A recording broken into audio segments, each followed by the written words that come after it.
So here's what I'm wondering, and it's what I was thinking about the whole film, is you guys have a background in music, right? You come from, not only from the Valley, but you come out of this musical scene as well.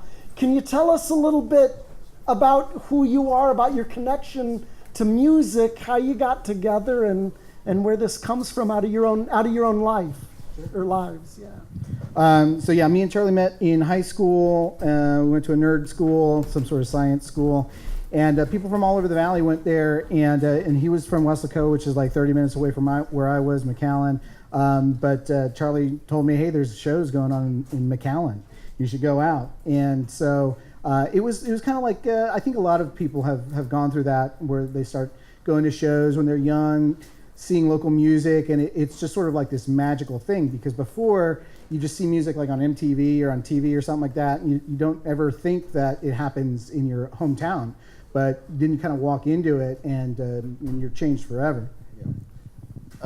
For me, in the last the last 10, 15 minutes of the film, when they're talking about the union, Mark Viadiel, who was one of the founders of the union, also went to there's like a sister nerd school for people who are into medical nerd stuff.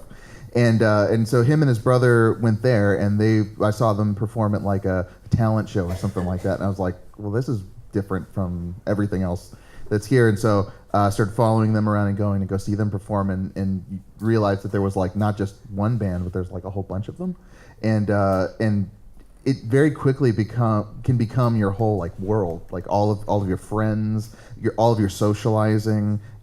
It's all like kind of like happening through the music scene. So it was really, really important. Then I started playing in bands and playing these shows with some of these local bands, and it was everything. It was like everything that was important to me. And what, you're a drummer? Yeah, I'm a drummer, and I also produce records in the Valley. So like that's been my gig since high school, and so like so many of these people are clients and friends, and like people who just kind of grow up around and with. Yeah. And so, look, making a film is a daunting task. It's enormously expensive. How did you guys go about doing this? I mean, you didn't have any funding, right? I mean, absolutely. This is totally like Resquache. This is like out of the. I mean, how did you do this? Tell me your process in thinking about this. It seems like prosumer has been a thing for a minute, and so I think there's a number of productions that are kind of made on these micro budgets. We've both been making music for probably the last 20 years, cutting in Pro Tools or Cubase or Audacity or what have you. So those skills translated pretty well over to Premiere or any other kind of Final Cut or whatever. And just digital, HD, and a little know-how and a lot of work.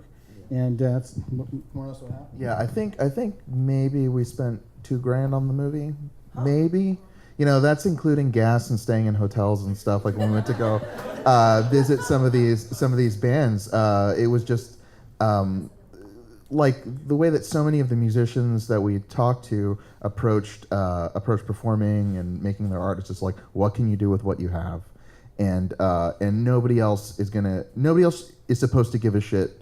So if it matters to you, you have to like do it. And that was really kind of like a guiding principle throughout this whole production process, because it's like we don't really know how to like do it any other way. You just, if you want to make it, you have to make it. Like don't wait around for somebody to make it for you, and you'll learn as you go. And did you have in mind where this film was going to end up? Did you know that you would be doing everything? I mean, where was your vision? Did you know that you would end up at South by Southwest? That you would end up in Lansing, Michigan? I mean, what were you thinking? We certainly didn't know what was going to happen as a result of it. A lot of people were excited about it when we announced it, so that was great. But really, it was just a way to kind of talk about the Valley. And if we couldn't get into any festivals, we were going to put it up online. It seemed like right before we made this film, there's a lot of attention on the Valley because of the humanitarian crisis, people coming up from Central America, winding up in McAllen, and the HB2 legislation in Austin really affecting residents in the Valley disproportionately than other people in Texas. So there's a lot of attention, but very little in terms of knowledge about the place. So it was very important for us to at least just make something, and with the internet, we can at least get it out in some way. And the scope of like who the film was for grew as the production went on. I mean, I think like the kernel of the idea is like, wouldn't it be great if we had a movie that was like about our experience, like for us, like a time capsule of what we went through. And as like we start going further and further back, we realize this is like about everybody here. And during that time, the conversation, that there's a national conversation going on about the region. But it wasn't until we cut the trailer, which we did very early on in the process, maybe too early, but because we still had a lot of work to do. So the trailer came out, and there was like this pressure, this expectation, like, so when's it coming out? When's it coming out? When's it coming? It's like, we're working on it. We'll get to it. It really that kind of like touched off in a way that I don't think we were expecting. Like we were getting people from the New York Times contacting us about the trailer. And so there was really like kind of this pressure to like not only finish it, which is like the hardest. Anybody who ever does any kind of creative work, like the hardest thing is just finishing the friggin' thing. But to make sure that we were like honoring the stories of all the people who like talked to us and were like getting the fundamental things right about the story and like not phoning any of that stuff in. Like it was a huge feeling of responsibility. Yeah, one of the things that I was struck by is that what you've really done is you've delved into an entire history, an entire cultural experience that the rest of the nation is completely unaware of, and you've brought it to life. And I'm wondering, as you began the film, did you know all of this history, or did you learn it as you were shooting? I mean, I can't imagine that you knew all of this. I mean, maybe bits and pieces. How did you learn and grow through the process? Right. Well, so as Charlie said, we started off thinking that we were going to capture the beginning of original music in the Valley, which approximately started maybe 1999 or something like that. And so our experience was the only thing that we really knew about. There was a little bit of coverage about some of these bands back from the 60s because the Pharaoh records were starting to blow up on eBay, going for large sums of money because they were so rare and so good. So we knew a little bit about the 60s. We knew a lot about the late 90s, early 2000s, but then it was completely a discovery process. Asking, okay, so when did you start going to shows, and what bands did you listen to? And from there, we just kept on going further and further back. The like they say like know what you know, and knowing what you don't know and not knowing what you don't know is like the worst thing. So when we started, we didn't know what we didn't know, and it wasn't until we were like a good way into like, okay, we're filming interviews and stuff that we started kind of seeing the outlines of what we didn't know. We learned as we went on that people who make movies like professionally and more than once, they do research and they sit and they write and they like they figure out what they're gonna shoot and who they're gonna talk to. And when we did that very kind of like haphazardly, like just kind of like forging ahead, we'll just keep talking to people and they'll tell us who to talk to, and eventually we'll get to the end of this thing.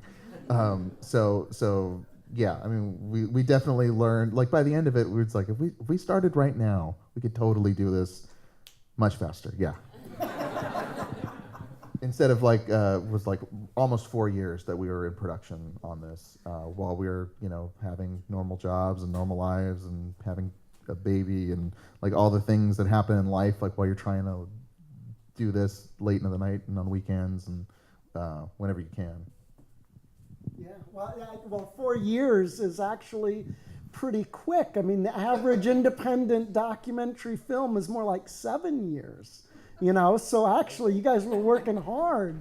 So you got one film under your belt. Are there plans for a second project, a follow-up? Do you have any ideas is there something that you're working on now? So we are working on 2 new projects. We haven't announced the actual projects yet. When we announced that the movie is going to be available online on March 8th, we kind of teased the fact that we're working with a couple of groups and we're doing a couple of histories. So we're working with some local professors and other people who are experts in Valley history and sort of the long throw of things. And then we're working with another group. Yeah, there's a local media outlet called Neta, and they do video content, they do articles, all kind of Valley-centered stuff. They do a lot of things relating to immigration and DACA. They do stuff relating to LGBTQ issues, and so we're partnering with them on something else as well.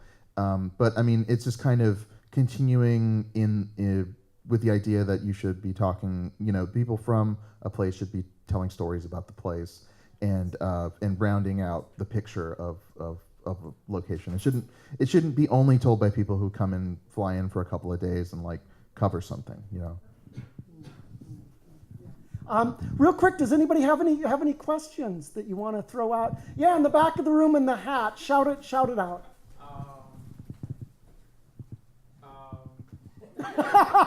Spit it out. Well, I really don't believe you only spent $2,000 on this. I really don't. You probably spent like $2,500. Maybe. Yeah. We bought breakfast a couple times. Yeah, that. I'm actually very jealous of that. That's really great. So my question is the response at home. What has been the response at home in the Valley? Well, so yeah, the home response was amazing, really. We premiered at South by Southwest, and that was great. But we about a month later, we had a Valley premiere in Edinburgh, and the theater, the place, it held 720 or something like that. It was to capacity. We had to keep people back. We had a concert afterwards. 5 generations of bands. The 4 generations that we covered in a current band. And so while that was going on, like another 30, 40 people went and saw the show. So like over 800 people saw the show on opening night back in the Valley. So that was once in a lifetime, really. And like overwhelmingly positive, and lots of support from home. Yeah, every once in a while you get somebody like, "Why wasn't my band in the movie?" But I mean, those are few and far between. And when you're covering such a long period of history, you have to we can just make broad strokes, guys. We can't. Your uncle's heavy metal band maybe isn't going to make the cut, but it was people were excited to see themselves. To see things that they remembered, parts of their youths and their experiences on screen was a big deal for them. Yeah. Another question, yeah, right here. Yeah, so thank you very much for this illuminating show on what's happening in the Valley, which I had no idea, but I knew about Tejano and conjunto music. Never imagined that there was such a thriving scene of punk and headbanger music and heavy metal. But so the movie seems to suggest that Tejano and conjunto evolved into headbang and heavy metal and punk. Obviously, that's not the point, but it seems that way because suddenly Tejano and conjunto disappear. So my question, So my question is, where is the actual conjunto and Tejano? I'm thinking this is a parallel, right? That while punk is happening, still you have a very thriving scene and a very rich scene of Tejano and conjunto. Well, yeah, absolutely. And so the idea was to try and cover the underground and to cover what kids were really into, what the youth were into.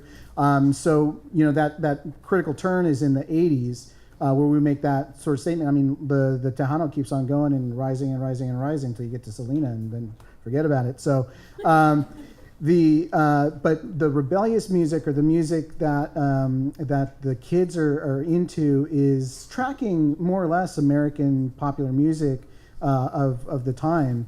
And also what was important for us in terms of this particular movie was there's been coverage of that musical tradition, importantly. And so, but there wasn't much coverage in terms of what we knew and this sort of English language, different kind of perspective on the Valley. And that's really what, I don't know Spanish, hardly any. And that was our experience. So that's what we wanted to cover. like Ronnie was saying, it's the music of the youth. The people who grew up in the 60s and 70s listening to conjunto and tejano and Chicano music, they continue to listen to that music to this day, but it's dad's music now. And what could be less cool than dad's music? So, but like all things, like it comes around and it's reinterpreted. So like if you look today, people are maybe looking at that differently. Like kids younger than us are looking at that and looking at this stuff, and they don't see it as black and white like that anymore. It's like maybe I'll take a little bit of that, or maybe I'll drop some influence. But like in just like other American like musical traditions like the blues or jazz, it becomes institutionalized in various ways. So you have like in the film the Tejano Conjunto Festival in San Benito was like it went on for 24 years. Actually, this year was the first year that they didn't have one. And so, but I mean, it's got an older kind of like a group of people who are into it, and they're political in the city, and so we're gonna codify this, and we're gonna have like a city festival about it. Whereas before, it's like this is underground music that you go drink and dance to, and now it's like a thing that we teach in high school. So, yes. I love the documentary. It was great. The funny moments and the humor in it, but also the history is really really important. I was wondering if you're thinking of having Spanish subtitles, because I think it might broaden your audience a little bit, and I think people who are not English speakers or are bilingual might want to have that. And I was wondering if you're thinking of doing that, or you just want to leave it as it is. No. We're going to do that. We're real stupid people, and so we didn't have that here. When I met Elena this morning, she was like, "Oh, it's going to be subtitled though, right?" And I was like, "Oh, no." But luckily, actually, because we're doing all of this ourselves, we're going to type all that stuff up. But we were in a festival in Mexico City. And so we have a subtitle file in English, and they were nice enough to do a Spanish version of that. So we have to. There's new cut and whatever, but we're gonna bring that in for sure. Yeah, it's just one of those. Every time that we've shown the film, like from the first screening to today, every audience has seen a slightly different version of the film, and it won't. I think until we put it out on March 8th digitally, like that's when it'll be done, or at least like we can't mess with it anymore. So Well, Charlie and Ronnie, we offer you help if you need to translate it. Oh, yeah. Sold. Thank you, Vela. Could you please tell me a little bit more about how you decided to make the things in sequence? So you said you did some interviews and you collected all the information, and I guess you had to make choices about what goes in what order in the movie. Right. I mean, we're talking about a history. We had a lot of discussions early on about how do we present this? Do we do it thematically? Do we do it in the present and skip backwards whenever somebody mentions something? And it seemed like it would be a very unwieldy narrative if we tried it any of those ways. So it was really just kind of like throwing cuts against the wall until it made sense to us. And doing kind of a chronological, layout was what tracked the best. Yeah. So in lieu of any kind of script or anything, we kind of ingested all the material and then started cutting it into sound bites, and then we started categorizing it into these different buckets. And the bigger buckets, were winning. So that seemed to be the most important nuggets or most important bands or elements of the story that everybody was talking about. So that was kind of guided us a little bit, and then we stuck to a more or less a chronological kind of like let's go from the beginning to the present, or 2020 years ago. Right, but one of the things that you also did, besides having a kind of chronology through time, is you also took the opportunity to place things in a cultural context, right? I mean, you talk about racism, you talk about political movements and the walkouts, right? I mean, you don't talk about them, but you have kind of like these signposts along the way that help guide us and inform us and give us a larger understanding beyond just the music, but how the music fits into the cultural context. I mean, I thought that was wonderful. Did you know that you were going to do that at the beginning, or is that something that grew out of the process? Some of the elements definitely grew out of the process, like sort of this kind of comparing some of the early Chicano to punk. That was something that kind of came out of the process. But I was doing like little mini docs for protests for HB2 and for the immigration stuff in McAllen before, and so my inclination has always been more political. And so this was kind of like a spoonful of sugar approach, like let's show the Valley, let's show it what it's really like. Let's bridge that kind of gap of otherness, and definitely wanted to sneak some of those elements into a music documentary. Not only that, but I mean, as you said earlier, I mean, we're talking about a region and bands that most people have never heard of. So if all we did was kind of rattle inside baseball about Valley music, people glaze over if you're not from there. So a lot of these things have to be placed in some kind of historical context, and you know, even if you've never heard of the Far Riots, like understanding that there were riots going on at the time that this music is happening, it's important, and it's something to grab onto beyond just a bunch of names and, you know, places that maybe you've never heard of. We should wind. Okay, we'll take one more question, then we should wind it up because there is a bar right down the street, and you know, we got to hit that bar, my friends. Okay, yeah. I thoroughly enjoy the loteria images that you had there because they're so new. You're used to seeing the old, you know, Corazon, Diablo, and stuff like that. But are you the original artist of the imagery? Yeah, I made those. And so, like, Loteria is interesting. Not only that it's a card game, but it's got these riddles attached to it, and there's these different elements that go on with it. And so there's like some of the food stuff, and there's some of the plant stuff, and there's some of the people stuff. So the movie was about showing people, again, bridging that gap of otherness, showing people the region, and so the chalupa really kind of lends itself to doing that same exact thing. And here's some of the plants, here's some of the food, here's some of the bands, and that sort of thing. It's very iconic, you know, imagery, and most people, you know, from the Valley or people who are Mexican American Chicano have played it at some point. And you know, there's like a lot of people reinterpret that game or those images. It's very kind of like hot to reinterpret it right now. And we're Fantastic.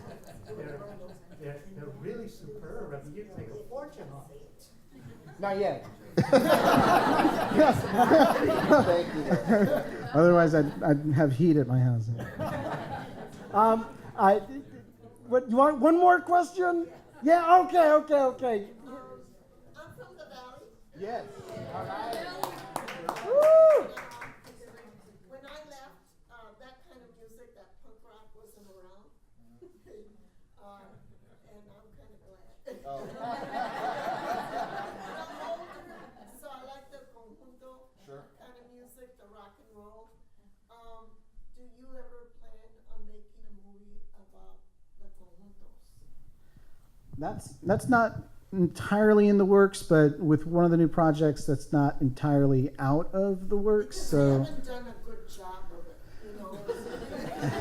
yeah, I mean, we don't have another music doc coming up, so that's you know, but there may be ways to sneak some of that stuff in, but not currently. Yeah, I mean, like there's you know, because you know, a lot of people who grew up in those traditions, you know, some of them find their ways into higher education, and they find their ways into you know, media and things like that. So there is like scholarship, and there is you know, I can't speak for every like conjunto documentary that exists, but you know, there are a few, and for us, like, we didn't want to, you know, leave it out of our film completely, but we felt like, you know, there's Accordion Dreams, obviously, and there's Tu Las Fronteras, and there's like there are documentaries that exist, and so, you know, we just wanted to kind of try to round out that picture with ours. John Valadez. Yeah, and John's work on the Chicano wave on the Latino Music USA. Vital. Yeah.